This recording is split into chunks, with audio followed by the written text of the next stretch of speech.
Samantala, pinaalalahanan ni MMDA Chairman Francis Tolentino ang mga kandidato ng barangay na bawal magsagawa ng campaign motorcades sa mga pangunahing lansangan sa Metro Manila. Layo ng ahensya na mapanatiling maluwag ang daloy ng trapiko sa Kalakhang, Maynila. Si Benj Bondok ang ating tagapagbalita.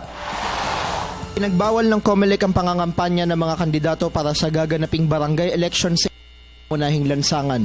Base sa Resolusyon number 9666, hindi maaaring magdaos ng rally, caravan at iba pang kahalintulad na aktibidad sa 22 major roads sa Metro Manila.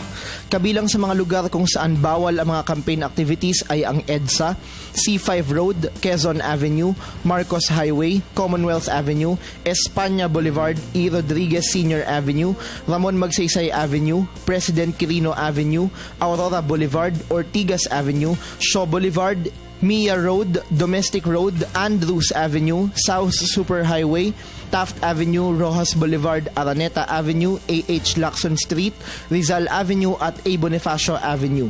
Layunin ng resolusyon na isaayos ang pangangampanya ng mga kandidato sa halalang pambarangay upang hindi ito makaapekto sa masikip ng lagay ng trapiko sa mga kalsada.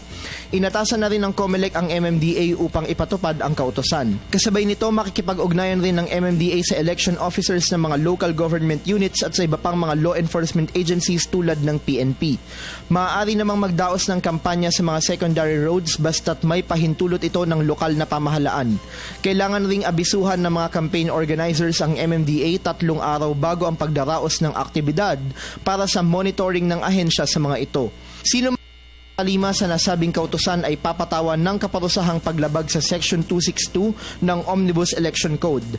Nagsimula ang panahon ng pangangampanya para sa barangay elections nitong Oktubre 18 at magtatapos naman sa Oktubre 26. Una nang ipinatupad ang nasabing patakaran ng COMELEC sa katatapos na midterm elections nitong Mayo. Para sa Telebisyon ng Bayan, Benj Bondok.